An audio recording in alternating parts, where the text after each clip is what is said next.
జై తెలంగాణ, జై తెలంగాణ, జై భీమ్, జై భీమ్. జోహార్ డాక్టర్ బాబాసాహెబ్ అంబేద్కర్, జోహార్ జోహార్. జోహార్ డాక్టర్ బాబాసాహెబ్ అంబేద్కర్, జోహార్ జోహార్. అందరూ ఒకసారి జై తెలంగాణ, జై తెలంగాణ, జోహార్ బాబాసాహెబ్ అంబేద్కర్, జోహార్ జోహార్, జై భీమ్, జై భీమ్. కేసీఆర్ గారు 125 అడుగుల విగ్రహం పెట్టినప్పుడు రాసినటువంటి పాట, మిత్రుడు మానుకోట ప్రసాద్ రాసినటువంటి పాట. ఏది బొమ్మ కాదురా నా చిట్టి తండ్రి, నిలువెత్తు త్యాగమై వెలసింది, మన గుండె ధైర్యం చెయ్యెత్తి మొక్కుదాం, బాబా సాహెబు బాట మరొద్దు నాయి బిడ్డ.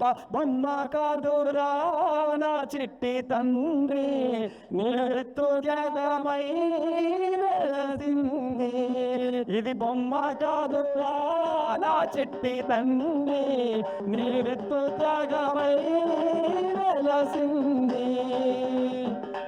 అందరు చెప్పాలి. అంబాబాడేనా ఉదయించినాడులే, అవమానాలెదురైతే ఎదురించినాడులే, జ్ఞానం వెలిగించాలి అజ్ఞానం తొలగించాలి అని దేశాన్నే దాటిపోయి జాతి తలరాతను మార్చే బొమ్మ కాదురా నా చిట్టి తండ్రి, నిలువెత్తు త్యాగమై వెలసింది, ఇది బొమ్మ కాదురా నా చిట్టి తండ్రి, నిలువెత్తు త్యాగమై వెలసింది. వాడల వేదనకు ఒక మార్గం కావాలి, 1000 ఏళ్ళు జాతికి రేపులా నిలవాలి.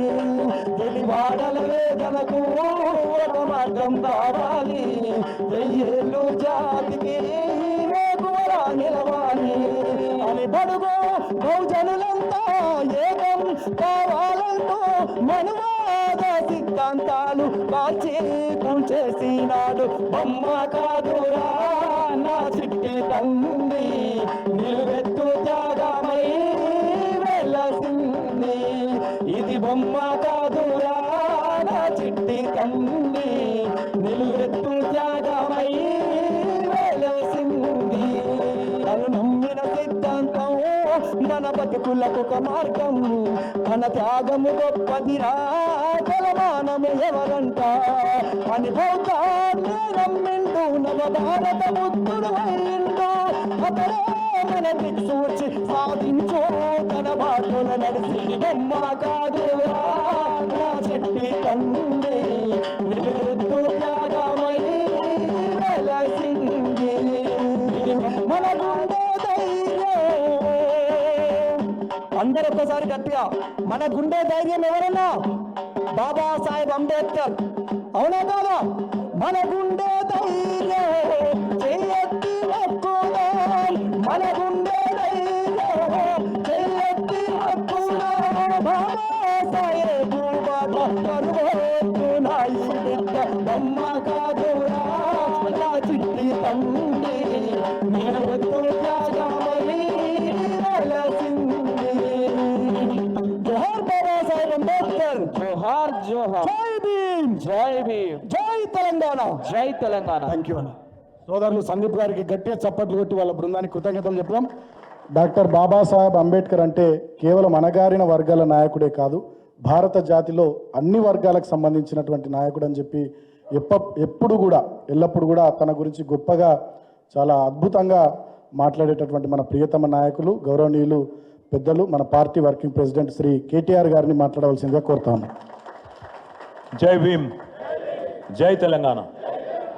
గౌరవనీయులు పెద్దలు శాసన మండలిలో మన ప్రతిపక్ష నాయకులు గౌరవనీయులు శ్రీ మధుసూదనాచారి గారు, పెద్దలు మాజీ మంత్రివర్యులు, గతంలో దళిత బంధు లాంటి విప్లవాత్మకమైన పథకం భారతదేశంలో స్వాతంత్రానంతరం మొట్టమొదటిసారి మరి తన చేతుల మీదుగా ప్రవేశపెట్టే అదృష్టాన్ని దక్కించుకున్న గౌరవ మాజీ మంత్రివర్యులు శ్రీ కొప్పుల ఈశ్వర్ గారు, మరొక మాజీ మంత్రివర్యులు గౌరవనీయులు పెద్దలు ఆనాటి ఉద్యమం నుంచి మరి ఈరోజు ప్రతిపక్షంలో కూడా సమర్థవంతంగా తన పాత్ర పోషిస్తున్న అన్న శ్రీనివాస్ గౌడ్ గారు, మాజీ మంత్రివర్యులు పెద్దలు విశేష రాజకీయ అనుభవం కలిగిన సీనియర్ నాయకులు, ఎప్పుడు కూడా మరి స్ఫూర్తిదాయకంగా మాకు సలహాలు సూచనలు అందజేసే గౌరవనీయులు శ్రీ పొన్నాల లక్ష్మయ్య గారు, రాజ్యసభ సభ్యులు పెద్దలు సోదరులు, మొన్న డీలిమిటేషన్ విషయంలోనైతేనేమి, అదేవిధంగా హైదరాబాద్ సెంట్రల్ యూనివర్సిటీలో జరుగుతున్న దాష్టీకాల విషయంలో అయితేనేమి మన పార్టీ తరఫున రాజ్యసభలో అద్భుతంగా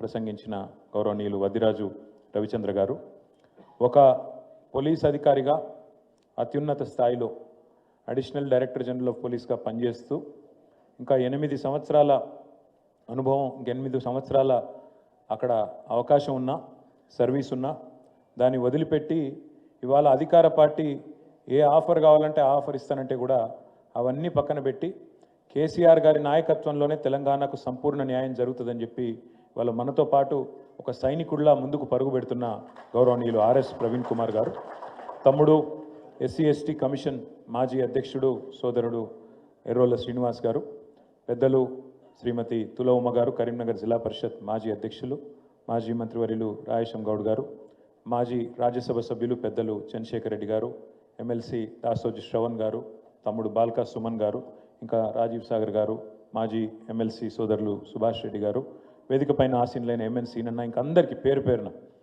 అదేవిధంగా వేదిక ముందు ఆసీనులైన పెద్దలకు, పత్రికా మిత్రులకు పేరు పేరున అందరికీ హృదయపూర్వకంగా డాక్టర్ బాబాసాహెబ్ 135వ జయంత్యుత్సవ శుభాకాంక్షలు మీ అందరికి కూడా తెలియజేసుకుంటాను. ముందుగా డాక్టర్ బాబాసాహెబ్ గురించి పెద్దలు చెప్పిన అన్ని విషయాలతో ఏకీభవిస్తూ ఒక 2 విషయాలు వారి గురించి నాకు తెలిసినవి, నేను అధ్యయనం చేసినవి మీ ముందు పెట్టాలనుకుంటాను. మొన్న చెన్నైలో తమిళనాడు ముఖ్యమంత్రి ఎంకే స్టాలిన్ గారు ఈ దక్షిణాది రాష్ట్రాలకు, ముఖ్యంగా ఈ దేశంలో చాలా ప్రోగ్రెసివ్గా ముందుకు పోతున్న రాష్ట్రాలకు కేంద్ర ప్రభుత్వ వైఖరి వల్ల ఇప్పుడు ఏదైతే డీలిమిటేషన్ అని చెప్పి మన గొంతు కోసే ప్రయత్నం చేస్తున్నారో, గొంతు నొక్కే ప్రయత్నం చేస్తున్నారో దానికి సంబంధించి ఒక సమావేశం పెడుతున్నాం, మీరు మీ పార్టీ తరఫున మరి ప్రతినిధులను పంపండి అని మన పార్టీ అధ్యక్షులు పెద్దలు కేసీఆర్ గారికి వారికి ఉత్తరం రాయడం జరిగింది. సరే, కేసీఆర్ గారు నాతో పాటు వర్కింగ్ ప్రెసిడెంట్గా నాతో పాటు మన రాజ్యసభ సభ్యులందరినీ కూడా ఆ సమావేశానికి హాజరుగమ్మని చెప్పి మమ్మల్ని పంపించడం జరిగింది. ఆ క్రమంలో ఈ డీలిమిటేషన్ గురించి కొంత అధ్యయనం చేస్తూ ఉంటుంది. ఏం మాట్లాడాలా, ఏం చెప్పాలా, ఏం చెప్తే బాగుంటుంది అని చదువుతున్నప్పుడు నేను అనుకోకుండా ఆనాడు రాజ్యాంగం రాసే క్రమంలో, రాజ్యాంగాన్ని రూపొందించే క్రమంలో భారతరత్న డాక్టర్ బాబాసాహెబ్ అంబేద్కర్ గారి నేతృత్వంలోని కమిటీ ఏదైతే ఉండేనో, చాలామంది మేధావులతో కూడిన కమిటీ, దానికి చైర్మన్గా డాక్టర్ బాబాసాహెబ్ ఉండే. సో ఆ కమిటీ ప్రతి అంశాన్ని సునిశ్చితంగా లోతుగా పరిశీలిస్తూ ఏం చేయాలి, ఏమేం పొందుపరచాలి, మరి ఎన్నో కోట్లాది మంది ఆశలతో ముడిపడ్డ ఈ దేశం, దేశ భవిష్యత్తు, మరి ఇన్ని రకాల వైవిధ్యాలు ఉన్న దేశం, ఇన్ని భాషలు, ఇన్ని మతాలు, ఇన్ని కులాలు, ఇన్ని ఉపకులాలు, ఇన్ని సంస్కృతులు, ఇన్ని ఉన్న దేశం కాబట్టి దీన్ని ఐక్యంగా ఎట్లుంచాలి, ముందుకు ఎట్లా తీసుకుపోవాలి అని ఆలోచించే క్రమంలో ఆ కాన్స్టిట్యూయెంట్ అసెంబ్లీ డిబేట్స్ అని జరిగినాయి ఆనాడు. అంటే ఆ రోజు ప్రతిదాన్ని చాలా ప్రజాస్వామికంగా, ప్రజాస్వామ్య స్ఫూర్తితోని ఏ అంశమైనా లోతుగా చర్చించి ఫైనల్గా రాజ్యాంగంలో పొందుపరిచినారు. ఆ రాజ్యాంగంలో పొందుపరిచే క్రమంలో ఒక చర్చ జరుగుతుంది. కొత్త రాష్ట్రం భారతదేశంలో ఏర్పాటు కావాలి అంటే ఎట్లా జరగాలి, రాజ్యాంగం దానిలో ఏ రకంగా రాజ్యాంగం మనం దీన్ని అర్థం చేసుకోవాలని చెప్పి చర్చ జరుగుతుంది.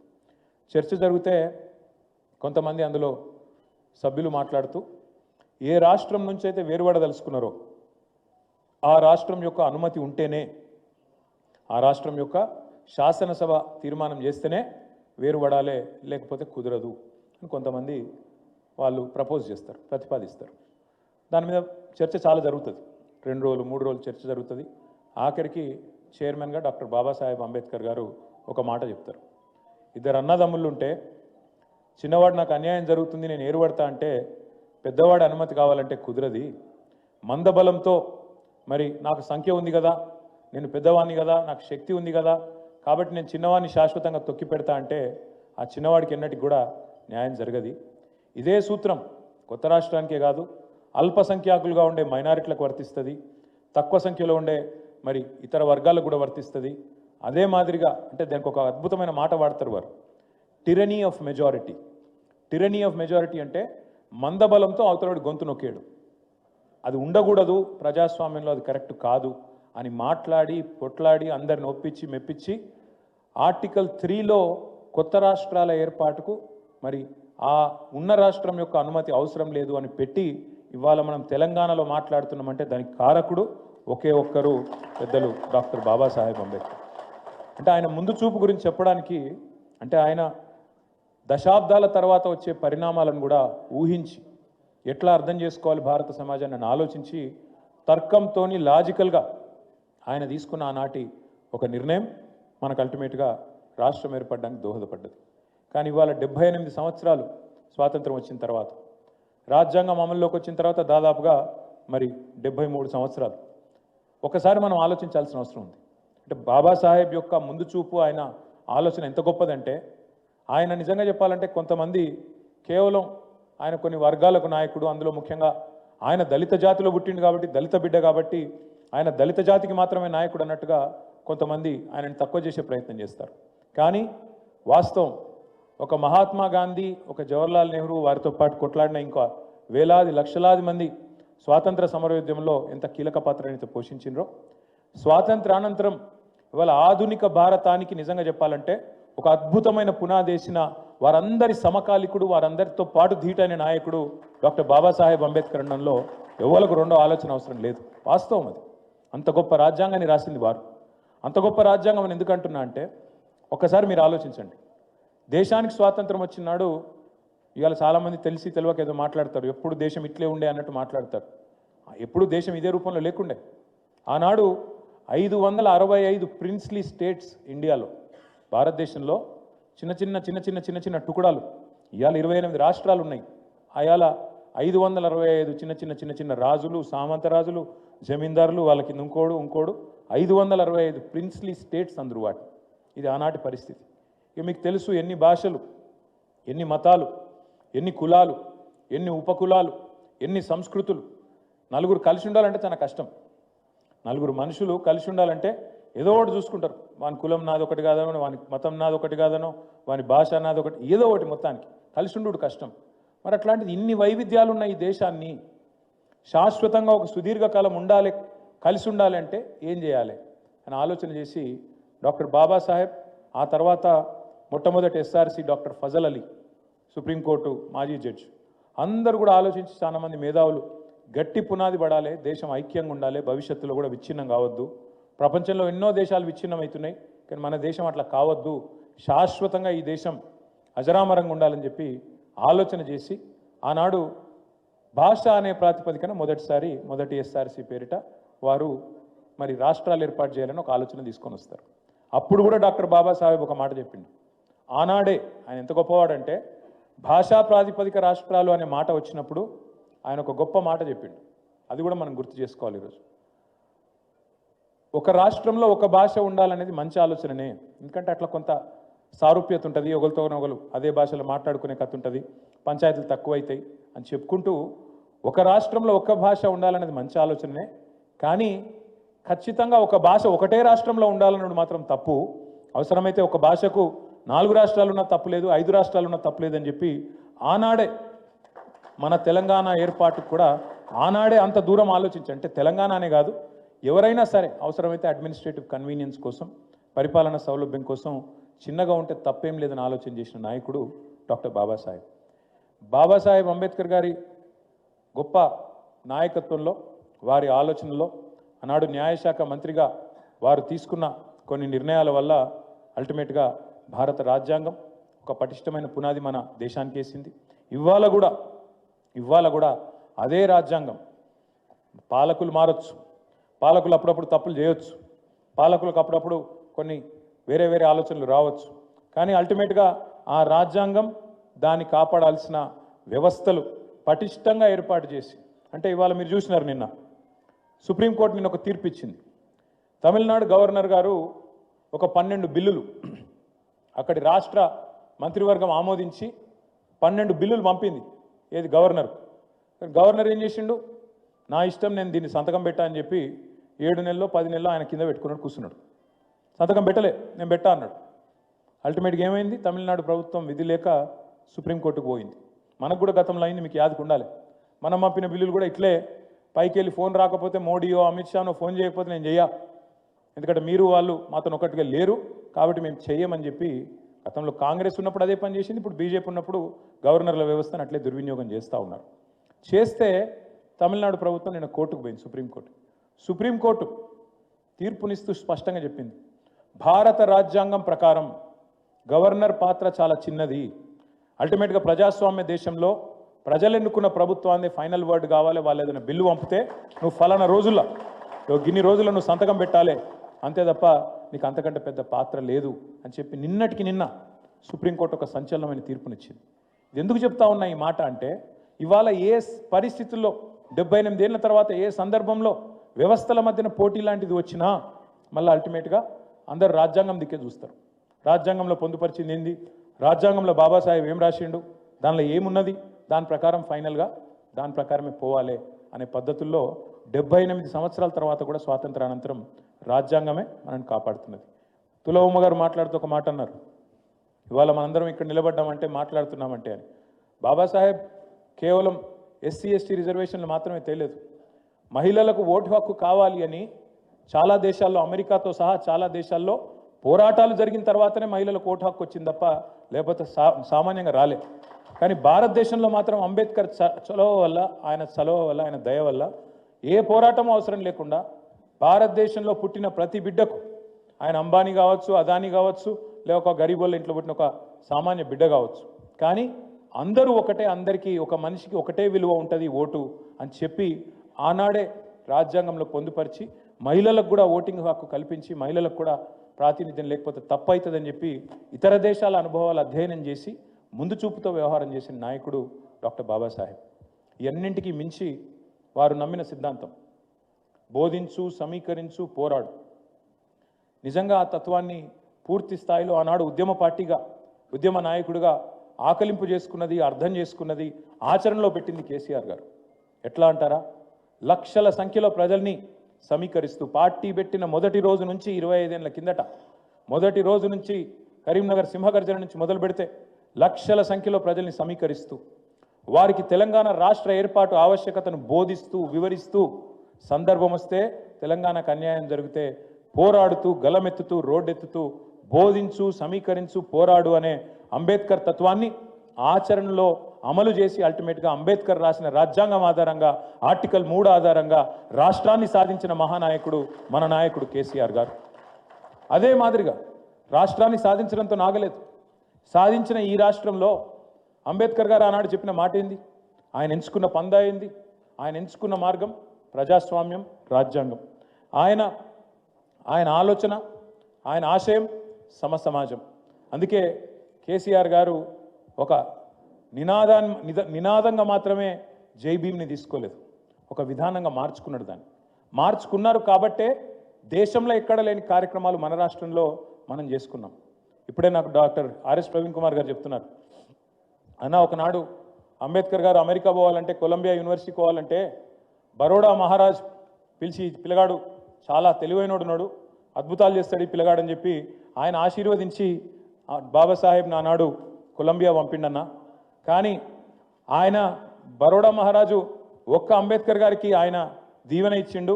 కానీ మన ప్రభుత్వంలో మనం వేలాది మంది పిల్లల్ని అమెరికా పంపినాం, వేలాది మంది, లక్షలాది మంది పిల్లల్ని పటిష్టమైన పునాది 1022 పాఠశాలలు పెట్టి ఒక్కొక్క పిల్లోడి మీద భారతదేశంలో ఏ ప్రభుత్వం ఖర్చు పెట్టదు. నెలకు 10,000 రూపాయలు, సంవత్సరానికి 1,20,000 రూపాయలు ఖర్చు పెట్టి నీకు బట్టలు, పుస్తకాలు, బ్యాగులు, సాక్స్, బూట్లతో సహా మొత్తం ప్రభుత్వమే అమ్మ అయ్యా మొత్తం అయ్యి తల్లి తండ్రి అయ్యి వారిని ప్రపంచంతో పోటీపడే పౌరులుగా తర్ఫీదునిచ్చి హిమాలయాలు ఎక్కించినా లేదా కోడింగ్ చేపించినా మరి అంబేద్కర్ ఆలోచన విధానాన్ని, ఆశయాన్ని ఆచరణలో చూపెట్టిన నాయకుడు మన నాయకుడు కేసీఆర్ గారు. ఇంకొక మాట, కేవలం గురుకులాలు మాత్రమే కాదు, విదేశీ విద్య 20 లక్షల రూపాయలు ఎస్సీ ఎస్టీ పిల్లలైతే బాబాసాహెబ్ అంబేద్కర్ పేరు మీద ఓవర్సీస్, బీసీ విద్యార్థులైతే మహాత్మా జ్యోతిబా పూలే పేరు మీద, అదే మాదిరిగా వివేకానంద పేరు మీద అగ్రవర్ణాల్లో వెనుకబడ్డ పిల్లలు ఉంటే వాళ్ళకు కూడా మరి ఊతం ఇచ్చి వారిని కూడా ప్రపంచంతో పోటీపడే పౌరులుగా 7,000 మంది విద్యార్థులను 10 సంవత్సరాల కాలంలో మరి మన తెలంగాణ నుంచి మనం పంపించినట్టుగా భారతదేశంలో ఎవరు చేయలే. అట్లాగే వాళ్ళు చాలామంది మాట్లాడుతుంటారు, మా నాయకులు ప్రైవేట్ సంభాషణలో నాతో, అన్న మనకు దళిత బంధు వల్ల కొంత నష్టం జరిగిందన్న రాజకీయంగా అని మాట్లాడతారు. సరే, రాజకీయంగా నష్టం జరిగితే జరగచ్చు కాక, కానీ రాజకీయాల్లో అప్పుడప్పుడు గెలుస్తాం, అప్పుడప్పుడు ఓడతాం, అవన్నీ కామన్, అది పెద్ద ఇష్యూ కాదు. నష్టం జరిగితే జరిగిండొచ్చు కాక పర్వాలేదు, కానీ కేసీఆర్ లాంటి ఒక సాహసి, ఒక స్వాప్నికుడు, ఒక దమ్మున్న కలేజా ఉన్న నాయకుడు మాత్రమే దళిత బంధు లాంటి పథకాన్ని ఆలోచన చేయగలుగుతారు. ఇంకోటితోని రాజకీయాలు ఆలోచించి లాభ నష్టాలు బేరీ చేసుకొని ఇస్తే సీట్లు వస్తాయా, ఇవ్వకపోతే సీట్లు వస్తాయా అని ఆలోచించడానికి అర్థం కూడా కాదు. ఎందుకంటే ఒక రైతు బంధు పెట్టాలన్నా కలేజా ఉండాలి, ఒక దళిత బంధు పెట్టాలన్నా కలేజా ఉండాలి, ఒక డబల్ బెడ్రూమ్ ఇల్లు కట్టిస్తా పేదవాడికి అని చెప్పాలన్నా దమ్ముండాలి. ఆ దమ్మున్న నాయకుడు కేసీఆర్. సరే, లాభం కొంతమందికే జరగవచ్చు, అందరికీ జరిగింది మొత్తం రాష్ట్రంలో దళిత సమాజం మొత్తానికి పైసలు అందినాయి నేను అంటలేను, కానీ ఎక్కడనో దగ్గర 1000 మైళ్ళ ప్రయాణం కూడా ఒక్క అడుగుతోనే ప్రారంభం అవుతుంది. మరి ఆ 1000 మైళ్ళ ప్రయాణానికి భారతదేశ స్వాతంత్రానంతరం మొట్టమొదటిసారి ఒక స్వాప్నికుడులాగా ఆలోచించి ఎందుకు దళితులు ధనికులు కావద్దు, ఎందుకు శాశ్వతంగా ఒక తరమే అప్లిఫ్ట్ చేయొద్దు అని ఆలోచించిన నాయకుడు కేసీఆర్ గారు. కాబట్టే నాకు ఇలా గర్వంగా అనిపిస్తూ ఉంది. కొన్ని ఎగ్జాంపుల్స్ ఇక్కడ నేను వచ్చేటప్పుడు చదువుతూ ఉంటాయి. దళిత బంధు పథకం కింద పెట్టిన ఒక రైస్ మిల్ విజయలక్ష్మి ఇండస్ట్రీస్ అని నా నియోజకవర్గంలో పెట్టినాం. పక్కనే ఉన్న కల్వకుర్తి నియోజకవర్గంలో కడతాల్లో ఒక డైరీ ఫామ్ పెట్టినారు. అట్లాగే మా కరీంనగర్ జిల్లాలో హుజూరాబాద్లో 3 దళిత సోదరులు కలిసి ఒక ఆర్టీసీ బస్సు కొనుక్కున్నారు, హైర్కి ఇచ్చినారు బస్సు కొని. అట్లాగే 9 మంది కలిసి పెట్రోల్ బంక్ పెట్టుకున్నారు. నేనేమంటున్నా, మనం లక్షలాది మంది కుటుంబాలను మార్చకపోవచ్చు, మనకున్న పరిమితిలో పిండి కొద్ది రొట్టె. నిజంగా కేసీఆర్ లాంటి నాయకుడికి అపరిమిత వనరులు ఆయన చేతుల కింద ఉంటే, భారత ప్రభుత్వం లాంటి ప్రభుత్వం ఆయన చేతులు ఉంటే ఆయన చాలా చేస్తుండే. కానీ పరిమితమైన వనరుల్లో ఇన్ని మిగతా అవసరాలు చూసుకుంటూ, అందరిని అరుచుకుంటూ, అందరినీ కాపాడుకుంటూ ఉన్నంతల పిండి కొద్ది రొట్టె అన్నట్టు చేయాలని చెప్పి సంవత్సరానికి కొన్ని వేల మందికని ప్రపోజల్ పెట్టి ఈ స్కీమ్ తెచ్చింది. సరే, దాన్ని రాజకీయంగా విపరీతార్థాలు తీసి సమాజంలో లేనిపోని అసూయ ద్వేషాలు చెలరేగేటట్టు చూసి, అరే నిన్నటిదాకా సుమన్ నల్లంగా వేసుకున్నాడు, ఇప్పుడు తెల్లంగా వేసుకుంటుండు, ఆయనకు ఎందుకు పెద్ద పీటేస్తారు మీరని ఇంకోని రెచ్చగొట్టి కొంతమంది చిల్లరగాళ్ళు రాజకీయ లబ్ధి పొందొచ్చు. కానీ నేను మాత్రం గర్వపడుతున్నా, కేసీఆర్ సైనికుడుగా ఆయనకు సల్యూట్ చేస్తున్న దళిత బంధు లాంటి పథకాన్ని ప్రవేశపెట్టినాను. కానీ డాక్టర్ బాబాసాహెబ్ అంబేద్కర్ జయంతి రోజు ఖచ్చితంగా ఆ బాబాసాహెబ్ అంబేద్కర్ పేరు వాడుకొని మోసం చేసిన కాంగ్రెస్ పార్టీని అడగాలి. ఇవ మేము చెప్పిండ్రు, కాంగ్రెస్ వాళ్ళు ఎస్సీ ఎస్టీ డిక్లరేషన్ అని చెప్పిండ్రు, అలా బాబాసాహెబ్ అంబేద్కర్ పేరు వాడుకున్నారు. ఏమన్నారు, కేసీఆర్ 10 లక్షలు ఇస్తుండు దళిత బంధు, మేము 12 లక్షలు ఇస్తాం అని చెప్పి మల్లికార్జున్ ఖార్గే సాబ్తో చెప్పించారు. చిన్న చితిక వ్యక్తి కాదు, all India Congress committee president, భారత జాతీయ కాంగ్రెస్ అధ్యక్షుడు మల్లికార్జున్ ఖార్గే సాబ్ చేవెళ్ళకొచ్చి ఎస్సీ ఎస్టీ డిక్లరేషన్ రిలీజ్ చేసి 12 లక్షలు ఇస్తామని చెప్పిండు. నేను అడుగుతున్నా రేవంత్ రెడ్డి గారిని, 2 బడ్జెట్లు పెట్టినావు అంటే 40% టైం అడిచిపోయింది, ఇంకెప్పుడు పెడతావు అంబేద్కర్ అభయ హస్తం, ఎప్పుడు ఇస్తావు 12 లక్షలు?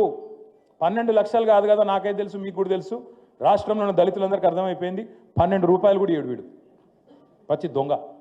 ఇంకొక మాట, 6 లక్షలు ఇస్తా అని చెప్పిండు. 5 లక్షలు కాదు డబుల్ బెడ్రూము, 6 లక్షలు ఇస్తా నేను, మిగతా వాళ్ళకి 5 లక్షలు ఇస్తా, ఎస్సీ ఎస్టీలకు 6 లక్షలు ఇస్తా అని చెప్పిండు. మరి నేను అడుగుతున్నా ఇవాళ డాక్టర్ బాబాసాహెబ్ జయంతి సందర్భంగా, ఏమైంది నీ 6 లక్షల మాట? ఎక్కడ పోయింది? ఖార్గే గారు ఎక్కడున్నారు? రాహుల్ గాంధీ ఎక్కడున్నాడు? మీరు చెప్పిన కథలేమాయే ఎస్సీ ఎస్టీ డిక్లరేషన్ ఇంకా చాలా చెప్పిర్రు. నేను 2 అడుగుతున్నా. ఏమన్నారు ఆ రోజు? అసైన్డ్ భూముల పునరుద్ధరణ, సమాన హక్కులు, పట్టాలు ఇస్తామన్నారు అసైన్డ్ భూములకు. మరి ఇలా భూభారతో భూహారతో ఏదో మొదలుపెట్టిరు. ఇస్తావా?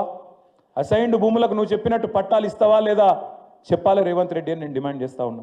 అట్లాగే మీరు చెప్పినారు ప్రత్యేక రిజర్వేషన్లు కల్పిస్తామని చెప్పారు. అట్లాగే కాంట్రాక్టులలో కూడా బ్రహ్మాండంగా మరి జనాభా దామాషా ప్రకారం దళితులకు, గిరిజనులకు 18%, అదేవిధంగా 10%, 28% ప్రభుత్వ కాంట్రాక్టులలో కూడా మీకు వాటా కల్పిస్తామని చెప్పిండ్రు. బీసీలకు 42% అన్నారు, ఎస్సీ ఎస్టీలకు 28% వాటా కల్పిస్తామని చెప్పిండ్రు. నేను అడుగుతున్నా ముఖ్యమంత్రి గారిని, కాంగ్రెస్ ప్రభుత్వాన్ని, మీ చేతుల లేనియేమో ఢిల్లీ దాకా పోయి ఏందో చెప్పినట్టు యాక్టింగ్ చేస్తారు. మరి ఇవన్నీ నీ చేతుల్లోనే ఉన్నాయి కదా. 18% ఇచ్చేది, 10% ఇచ్చేది, 42% ఇచ్చేది బీసీలకు, ఇవన్నీ నీ చేతుల్లో పెట్టుకొని అవి ఎందుకు చేయవు? మరి చెప్తివి కదా, నువ్వే చెప్తివి, మేము అడుగుతలేం. ఇంకొక పెద్ద మాట చెప్పిండు, అంబేద్కర్ గారు నమ్మింది, బలంగా విశ్వసించింది, అల్టిమేట్గా ఈ దేశం మంచిగా ఉండాలి అంటే అందరూ బాగుండాలి, అన్ని కులాలు అన్ని మతాలు బాగుండాలి, సమసమాజం రావాలి, కులము మతం అనే పిచ్చిలేని సమాజం రావాలని కోరుకున్నాడు ఆయన. అందుకే ఆయన నమ్మింది బలంగా విద్యను. ఆయన కానీ జ్యోతిబా పూలే కానీ సావిత్రిబాయి పూలే కానీ బలంగా నమ్మింది విద్యను. విద్యనే వికాసానికి దారితీస్తుంది, అల్టిమేట్గా వికాసంతోనే సమసమాజం ఏర్పడుతుంది అనేది వాళ్ళ సూత్రీకరణ. మరి మీరు చెప్పినారు విద్యా జ్యోతుల పథకం అని చెప్పింది వీళ్ళు కాంగ్రెస్ వాళ్ళు. ఎస్సీ ఎస్టీ డిక్లరేషన్లో 10వ తరగతి పాస్ అయితే 10,000, ఇంటర్మీడియట్ పాస్ అయితే 15,000, గ్రాడ్యుయేషన్ పూర్తి చేస్తే 25,000, పీజీ చేస్తే 1,00,000, ఎంఫిల్ పిహెచ్డి చేస్తే 5 లక్షలు. ఒక్కలకన్నా ఇచ్చిరా? 2 ఏళ్ళ. ఇవాళ డాక్టర్ బాబాసాహెబ్ జయంతి తరపున నేను అడుగుతా ఉన్నా, జయంతి రోజు అడుగుతా ఉన్నా, ఎస్సీ ఎస్టీ డిక్లరేషన్ ఒక్కటి అమలైందా? ఇలా కనీసం 0.1% అమలు చేస్తేవా? అందుకే ఖార్గే గారు మీరు చెప్పాలి సమాధానం.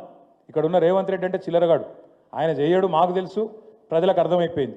కానీ ఖార్గే గారు చెప్పాలి, ఆల్ ఇండియా కాంగ్రెస్ కమిటీ అధ్యక్షుడు, ఎస్సీ ఎస్టీ డిక్లరేషన్ కోసం ఆనాడు మీరు వచ్చి చెప్తే ఇక్కడ దళిత జాతి నమ్మింది, మీరు వచ్చి చెప్పితే ఇక్కడ గిరిజనులు నమ్మినరు, మీకు నమ్మి ఓటేసి ఇలా అధికారం ఇచ్చిండ్రు. రేవంత్ రెడ్డి లాంటి వాడు చెప్తే నమ్మలే. అందుకే మిమ్మల్ని పిలిపించుకున్నాడు. బీసీ డిక్లరేషన్కి సిద్ధరామయ్య గారిని, ఎస్సీ ఎస్టీ డిక్లరేషన్కి ఖార్గే గారిని, రైతు డిక్లరేషన్కి రాహుల్ గాంధీ గారిని, యూత్ డిక్లరేషన్కి ప్రియాంక గాంధీ గారిని, మొత్తం మేనిఫెస్టోకు సోనియా గాంధీ గారిని, ఉన్న కాంగ్రెస్ నాయకులందరినీ ఢిల్లీకి వెళ్ళి దించి, వీళ్ళు చెప్తే నమ్మతలేరు లోకల్ వాళ్ళు, వీళ్ళు బట్టెబాజుగాళ్ళని తెలుసు కాబట్టి పెద్ద పెద్ద వాళ్ళని పిలిచిగో ఇట్లాంటి విడుదల చేశారు. ఇవాళ మనం ఆలోచించాల్సింది, మనం అర్థం చేసుకోవాల్సింది, ఇన్ని రకాల మోసం చేసి గద్దెనెక్కితే బాబాసాహెబ్ అన్ని పెట్టిండు అంబేద్కర్ గారు, ఒక్కటి మర్చిపోయిండు. ఇది నేను తప్పుగా అర్థం చేసుకోవద్దు. ఇట్లాంటి లంగలు దొంగలు ఓటేసి రాజ్యంలోకి వచ్చినాక, అధికారంలోకి వచ్చిన తర్వాత వీళ్ళని ఎట్లా దించాలని మాత్రం మర్చిపోయింది సార్. ఎందుకంటే గింత దొంగలు ఉంటారని తెలియదు ఆయన. మమ్మల్ని అడుగుతున్నారు, నేను ఉత్తగా చెప్తలేను, నేనేదో బాధతో అని చెప్తలేను. నేను మొన్న ఇక్కడికి వస్తున్న భవన్కు గిడ సిటీ సెంటర్ కాడ 2 నెలల కిందట ఒక ఆటో ఆయన వచ్చిన పక్కకు ఆగిండు. నేను ఉత్తగా కూడా చెప్తున్నా, అమ్మతోటి జరిగింది చెప్తున్నా. పక్కకు వచ్చి ఆగిండు, అద్దం దించు అన్నాడు. దించే వరకు సాబ్ కేసే అన్నాడు. అంటే నేను వచ్చాము ఆప్కా నామ్ అంటే మహమూద్ అన్నాడు. సరే మహమూద్ భాయ్ క్యా చల్ రా అంటే క్యా సాబ్ సబ్ బర్బాద్ అన్నాడు. బర్బాద్ అంటే ఏమైంది భయ్ అంటే, అరే ఇస్సే పहले 2000 मिलता था दिन में, आज 1000 भी नहीं मिला, मैं क्या करूँ, क्या करेंगे फिर महमूद भाई అంటే क्या कुछ नहीं कर सकते क्या साहब అన్నాడు. क्या करूँ, एक ఓట్ का सजा 5 साल है ना महमूद भाई, ఒకసారి ఓటేస్తే 5 ఏళ్ళు శిక్ష కదా, ఏం చేయాలి అన్నాడు. कोई तरकीब नहीं है क्या साहब అంటుండు. అంటే ఏమైనా ఉపాయం లేదా సార్ అంటుండు. ఇక మరి రాజ్యాంగంలో ఒక్క ఉపాయం మర్చిపోయిండు. డాక్టర్ బాబాసాహెబ్ కూడా ఆ ఊహించుంటాడు, గిసొంటి లంగలు ముఖ్యమంత్రులు అవుతారు, గిసొంటోళ్ళు ప్రధానమంత్రులు అవుతారని. పాపం ఆయన మంచోడు కాబట్టి ఆలోచన రాలే, ఆలోచించిండు కానీ రీకాల్ వ్యవస్థ పెట్టలే. నిజంగా ఇవ్వాలి నేను చెప్తున్నా, తెలంగాణలో ఇప్పుడు ఎలక్షన్ల కింద పెడితే తుఫాను వాతావరణంలో బీఆర్ఎస్ పార్టీ అధికారంలోకి వస్తుంది పక్క. ఇది నా మాట కాదు.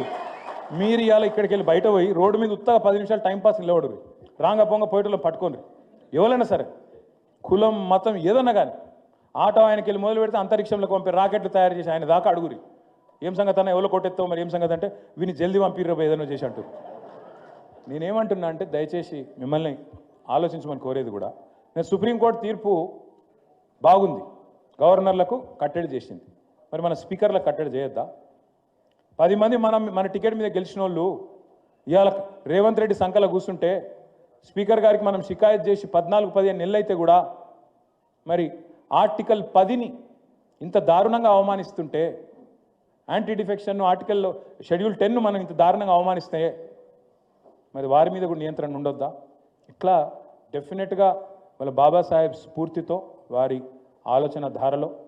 ఇంకొక మాట కూడా చివరిగా చెప్పి నేను ముగించాలి. నేను అమెరికాలో కొంతకాలం చదువుకున్నాను, కొంతకాలం పనిచేసినాను. ఈ రిజర్వేషన్ల అంశం వచ్చే వరకు భారతదేశంలో కొంతమంది కింద మీద అవుతుంటారు, ఎందుకు ఉండాలి రిజర్వేషన్లు, అర్జెంటుగా తీసేయాలి, మెరిట్ ఉండాలి, అవన్నీ మాట్లాడుతుంటారు.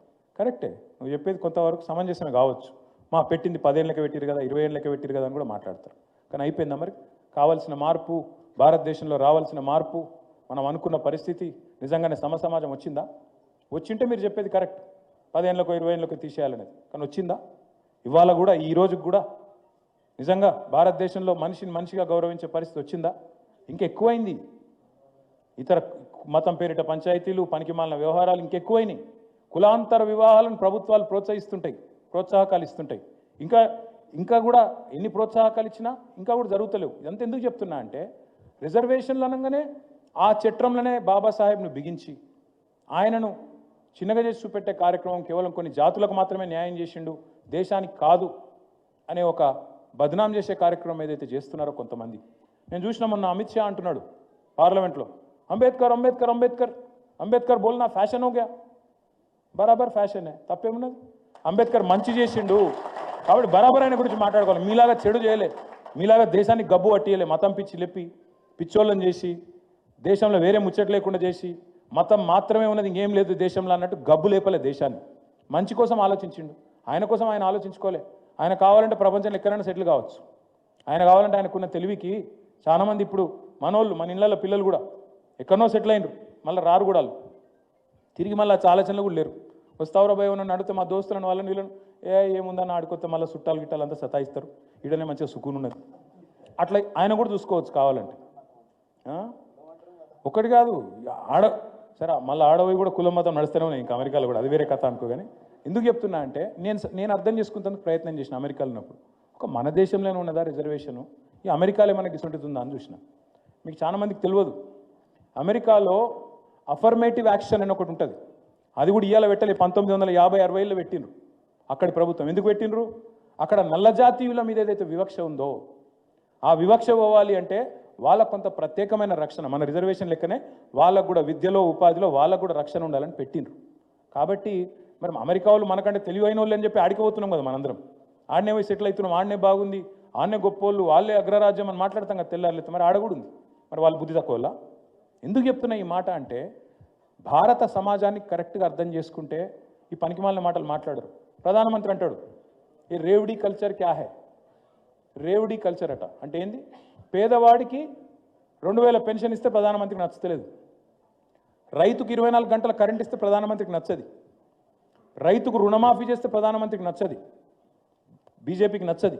ఇక్కడ వాళ్ళ పేదల వ్యతిరేకం, వాళ్ళ ఎజెండా స్పష్టం, పేదల వ్యతిరేకం. కానీ 16.5 లక్షల కోట్లు పెద్ద పెద్ద కార్పొరేట్లకు మాఫీ చేస్తే మాత్రం బీజేపీకి సంతోషంగా ఉంటుంది. ఏది పెద్ద పెద్దోళ్ళు 1000 కోట్లు ఎగేసి ద్వితీయ దేశాలకు పారిపోతే మాత్రం వాళ్ళని అనేది లేదు, వాళ్ళని అనుడు శాత కాదు. నేను ఇక్కడికి వస్తుంటే ఇప్పుడే చూసిన సోషల్ మీడియాలో, వాస్తవమో కాదు నాకు తెలియదు, నిన్ననట ఇక్కడ ట్రాఫిక్ పోలీస్ ఆయన ఒక ఆయన బాలనగర్లో, ఇప్పుడు ఇక్కడికి వస్తుంటే చూసిన నేను, పిల్లగాడు వాడేదో గీత దాటిండు, సరే తప్ప, అది కూడా తప్పే, ఏది ఆ సిగ్నల్ కాడ గీత దాటిండు, వాడు ఎంబడవాడు ఉరుకుడట, వాడేదో టెర్రరిస్టో ఉగ్రవాదం, వాడిని సపరేట్గా ఫోటో కొట్టి ఇంటికి చాలని పంపరాదా? వాడు ఎంబడవాడు ఉరికితే వాడాగమాగం ఉరికిండు, ఆయనతో పోయి ఆర్టీసీ బస్ కింద పడ్డాడు, చచ్చిపోయాడు. ఆ కుటుంబం ధర్నా చేస్తుంటే రోడ్డు మీదకి వచ్చి వాళ్ళని కొట్టిరు నిన్న పోలీసులు. నేను అడుగుతున్నా, ఏం పని మీ పోలీసు వాళ్ళది అసలు? చేయాల్సిన పని ఏంది మీరు? ఈ టెక్నాలజీ యుగంలో ఫోటో కొట్టి మన ఇంటికి చలాన్ని పంపరాదా? ఎందుకు సావగొట్టుడు, ఎందుకు అప్పులుగాని ప్రాణం తీసిరు? ఏం పని చేయాలి, మీరు ఏం చేస్తున్నారు? ఇది వాళ్ళ ప్రభుత్వాలు. వాడేమో 16 లక్షల కోట్లనే కొట్టిపోయినని వాడు ఇడిచిపెట్టిండు, వాడు కేవలం చిన్న చిన్న వాళ్ళ మీద వాడు పడతాడు. ఇక్కడున్న వీడేమో అసలు పని ఇడిచిపెట్టి, రేపులు అవుతున్నాయిరా, ఎంఎంటీఎస్లో ఆడపిల్లలకు రక్షణ లేదురా అంటే ఇది ఇడిచిపెట్టిండు, ఇది చాలాను పట్టుకుని ఎంబడబడ్డారు పోలీసు వాళ్ళు. అవసరమా ఇది? ఇది ఎందుకు చెప్తున్నా ఇదంతా అంటే, నిజంగా ప్రభుత్వాలు తమ పని తాము మర్చిపోయి, తమ ప్రాధాన్యాలు తాము మర్చిపోయిన ఈ నేపథ్యంలో అందరికంటే ఎక్కువ ఇప్పుడు గుర్తు చేసుకోవాల్సింది ఎవరైనా ఉంది అంటే డాక్టర్ బాబాసాహెబ్ను, ఆయన రాసిన రాజ్యాంగాన్ని మళ్ళొకసారి ఖచ్చితంగా గుర్తు చేసుకోవాలి. ఖచ్చితంగా తిరిగి మరి వాటి ఆశయాల కోసం, వారి ఆశయాల కోసం మనందరం పునరంకితం కావాలి. పెద్దలు కేసీఆర్ గారి నాయకత్వంలో తప్పకుండా అంటారు చూడు, భగవాన్కి ఘర్ మే దేర్ హై అందేర్ నయ్యి అని, అట్లా తప్పకుండా మళ్ళీ తెలంగాణకు మంచి రోజులు వస్తాయి. కేసీఆర్ గారు తిరిగి ముఖ్యమంత్రి అవుతారు. మనం అనుకున్న ప్రతి కార్యక్రమాన్ని కూడా విజయవంతంగా చేసుకుందామని చెప్పి మీ అందరూ కూడా మళ్ళొకసారి శిరస్సు వంచి నమస్కారం చేసుకుంటూ, జై భీమ్, జై తెలంగాణ.